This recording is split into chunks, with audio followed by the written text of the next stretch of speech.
Silele, silele, oh. Silele, silele, oh. Silele, silele, oh.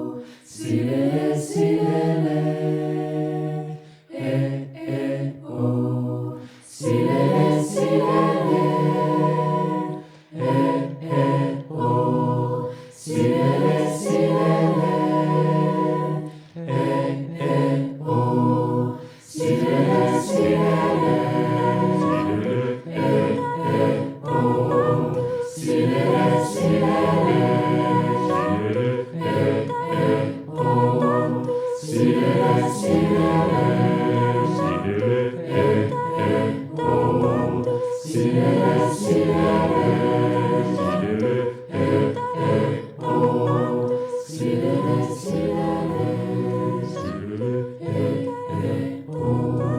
Silele, silele, oh.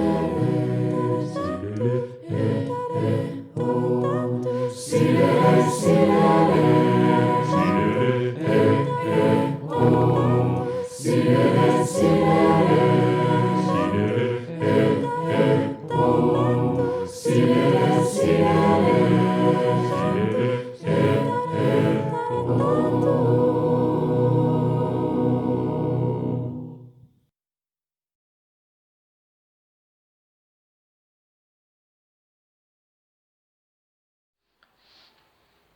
L'Évangile selon Luc, au chapitre 15, les versets 11 à 32.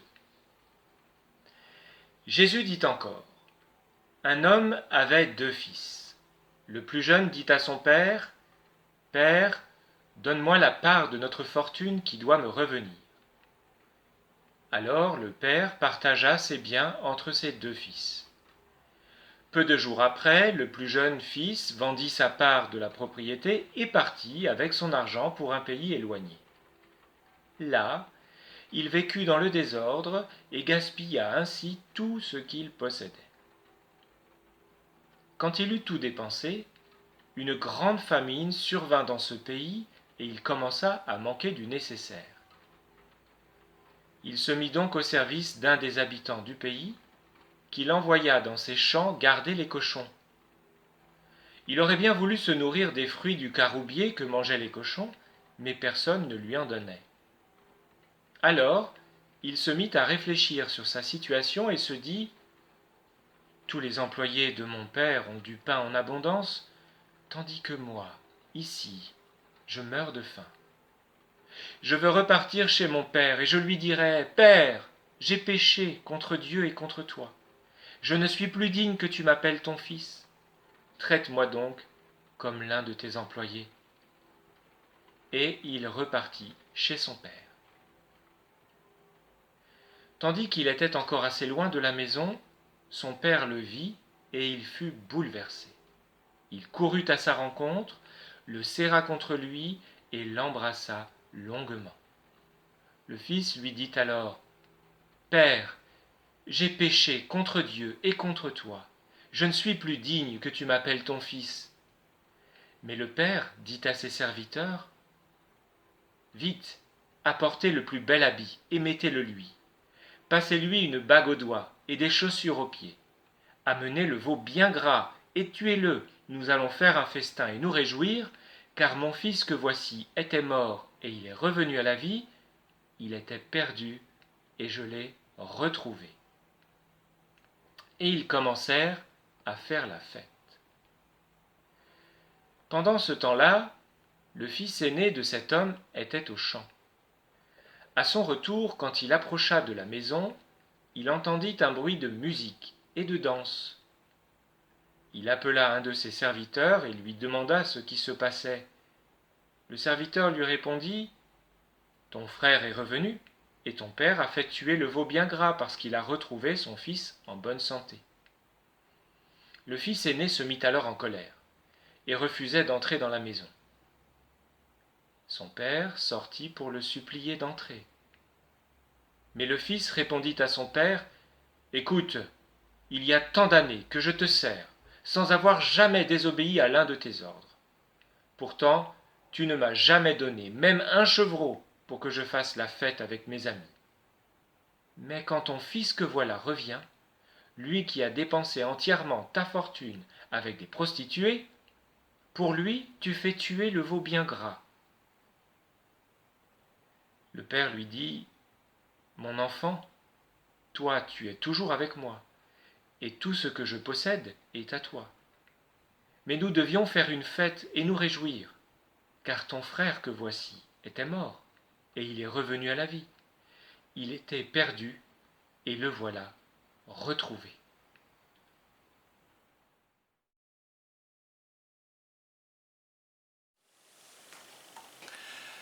L'année universitaire touche à sa fin. Une année pleine d'aventures personnelles, collectives et sociétales.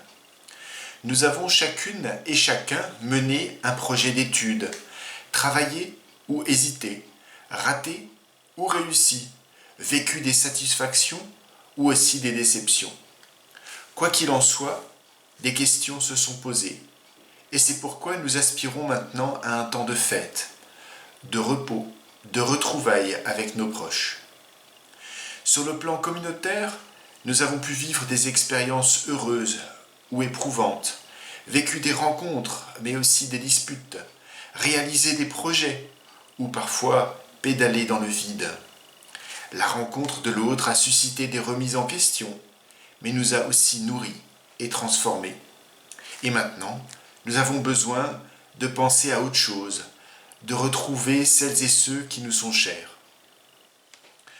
Sur le plan sociétal, nous sommes passés dans la décennie 2020, avec son cortège de défis sociaux et environnementaux. Puis, la crise sanitaire nous a surpris. Elle a mis des distances entre nous et en veilleuse certaines initiatives. Cette rupture brutale nous a obligés à discerner ce qui est nécessaire ou superflu dans nos existences. Et maintenant, nous aspirons à un temps de renouveau et de ressourcement. Suite à ces constats, quel message tirer de cette parabole du Père et de ses deux fils? Je crois que les questions de ces fils expriment ici le cri que nous aurions chacune et chacun envie d'exprimer aujourd'hui auprès de nos proches ou dans notre société suite à cette année d'aventure. Car nous avons besoin d'être reconnus. Que je sois en échec ou en réussite, j'ai besoin d'être regardé. Que je sois croyant ou non croyant, j'ai soif d'une même tolérance. Que je sois un homme ou une femme, je souhaite pouvoir m'exprimer de façon égalitaire. Que je sois migrant ou sédentaire, j'ai besoin d'être accueilli. Que je sois noir, jaune, rouge ou blanc, je réclame les mêmes droits et les mêmes devoirs. Que je sois riche ou pauvre, j'ai envie de bénéficier des mêmes chances. Il se trouve que dans cette histoire, ce besoin de reconnaissance peut librement être formulé. Les deux fils, quel que soit leur parcours, peuvent exprimer leur désir d'être reconnus. Tous deux peuvent prendre la parole, tous deux reçoivent une oreille attentive et sont invités à un temps de pause, de retraite et de joie. Nous souhaitons d'ailleurs tous pouvoir vivre l'expérience de ces deux fils au seuil de cet été et au moment où nous allons retrouver nos proches. Puissions-nous trouver auprès de ceux qui nous sont chers l'écoute dont nous avons besoin. Puissions-nous trouver dans nos projets estivaux l'attention nécessaire de la part de nos interlocuteurs. Puissions-nous, dans notre vie spirituelle, être entendus dans nos prières. Cette histoire du Père qui accueille avec une bienveillance inconditionnelle ses deux fils nous fait aussi réfléchir. Car il faut l'avouer, le Père dans cette histoire nous agace un peu par sa bienveillance. C'est pourquoi je vous proposerai à présent de réfléchir à ce que nous entendons par bienveillance à travers quelques situations. En effet, la bienveillance du Père nous interpelle et nous amène à revoir notre image de Dieu, d'une part. Il est plus rassurant de dire que Dieu est sévère, qu'il règne sur le monde et qu'il nous vengera face aux oppresseurs. Mais il est plus fou de dire qu'il est bienveillant et miséricordieux, qu'il se révèle dans la faiblesse, le dénuement, et qu'il regarde avec amour les personnes qui nous paraissent mauvaises ou nos ennemis. Il est aussi vite dit que le Dieu bienveillant, voire un peu bisounours, m'oublie, notamment lorsque tout va mal. Mais il me faut faire un effort pour me rappeler et redire chaque jour que Dieu inspire ma vie, notamment quand tout va bien ou quand je suis obnubilé par mes occupations. La bienveillance du Père nous interpelle et nous amène aussi à revoir notre relation avec les autres, d'autre part. Il est plus simple d'assurer des certitudes dans un débat, mais il est plus difficile d'écouter avec bienveillance l'avis de l'autre, de tenir un discours nuancé, voire de laisser une place au doute. Il est plus sage de respecter un règlement et d'être quitte vis-à-vis de la loi, mais il faut du courage pour désobéir, afin de défendre la cause d'un exclu ou pour réinventer un monde bienveillant. La bienveillance du Père nous interpelle et nous amène enfin à revoir notre regard sur notre propre vie. En effet, il est plus facile de dire que notre réussite ne tient qu'à notre mérite, mais il est moins évident de reconnaître avec humilité que notre réussite dépend peut-être de l'éducation bienveillante que j'ai reçue de mes parents ou de contingences qui m'ont été favorables. Il est plus courant de dire que ma vie est livrée au hasard du destin, ou de dire que je suis enfermé entre ce que je souhaite faire et ce que je ne peux pas faire, entre ce que je fais et ce que j'aurais préféré éviter de faire. Mais il est plus difficile de lâcher prise face à mes contradictions, d'accepter de les remettre à la bienveillance de Dieu et de regarder notre avenir dans l'espérance.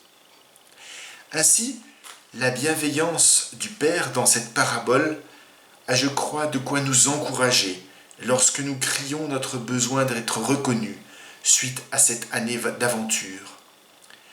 La bienveillance du Père nous invite à regarder notre cheminement personnel durant cette année avec un certain humour. Osons remettre notre parcours à Dieu et à regarder notre existence en paix. Cette bienveillance du Père, invitant ses deux fils à la fête, nous encourage d'autre part à envisager nos relations sociales et nos projets de société avec humilité et optimisme. Cette bienveillance du Père, enfin, nous rappelle que si nous avons besoin d'être reconnus par Dieu, nous pouvons avec assurance espérer être accueillis à bras ouverts par lui, quelles que soient nos faiblesses et nos errements. Alors, bon été à toutes et à tous, sous la bienveillance de Dieu.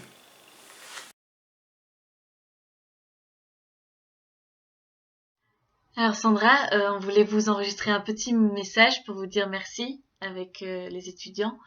On s'attendait pas à devoir vous dire au revoir aussitôt et dans de telles conditions. Et on aurait aimé que ça se passe mieux pour vous, qu'on ait le temps d'avoir plus de souvenirs, plus de choses à dire, à partager. Mais 1 an et demi, c'est court, mais c'est quand même plein de projets. Et du coup, je vous laisse avec des petits mots des étudiants. Merci Sandra pour tout le travail accompli cette année, pour le RU, pour tout le reste. J'espère que l'an prochain, vous trouverez un nouveau foyer, en tout cas un projet qui vous correspond. Merci encore. Merci de mettre une bonne ambiance dans l'équipe et dans les réunions. Merci Mathias et Sandra pour tout le soutien que vous nous avez apporté pendant toute l'année et les années à suivre. Des gros bisous! Merci pour le projet Grave ton rue qui a fait du mur d'entrée un lieu d'expression plein de joie de vivre. Merci d'avoir accéléré le processus de changement des fenêtres. Merci de nous avoir supportés avec cette histoire de Wi-Fi. On aurait presque dit un running gag. Merci d'être derrière les étudiants et les encourager. Merci d'être pleine de projets, de motivation, d'initiatives, d'envie de bien faire et de faire autrement. On se souvient de votre salade faite maison, pour le week-end Grafton Rue, pour nous sustenter. Il n'y a pas mieux. Quand vous êtes venu nous écouter à la fête de la musique l'été dernier. On vous souhaite beaucoup de bonheur pour la suite et on espère que vous trouverez un endroit où vous pourrez vous épanouir et où votre potentiel sera reconnu à sa juste valeur. Alors Mathias, on sait que vous partez pas, mais on voulait vous faire une vidéo aussi, juste pour vous remercier pour cette année et que vous avez passé avec nous, et puis vous remercier pour votre bonne humeur, vos blagues, vos initiatives, vos envies, votre encouragement, vos encouragements, votre accompagnement, votre écoute, et puis on est très heureux que vous soyez là avec nous, et puis à l'année prochaine. Alors Thierry, on voulait vous adresser un petit message de la part des étudiants pour vous remercier vraiment pour tout ce que vous avez fait pour l'AUP, pour votre investissement, pour toutes ces années que vous avez passées à conduire à conduire les réunions, à accompagner les gens, à prendre des décisions qui n'étaient pas très faciles ces derniers temps. Et puis on voulait donc vous remercier pour ça, pour votre écoute, pour vos initiatives, voilà, pour votre présence tout simplement. Et puis on vous souhaite plein de bonnes choses pour la suite. Et puis à très bientôt et bon été.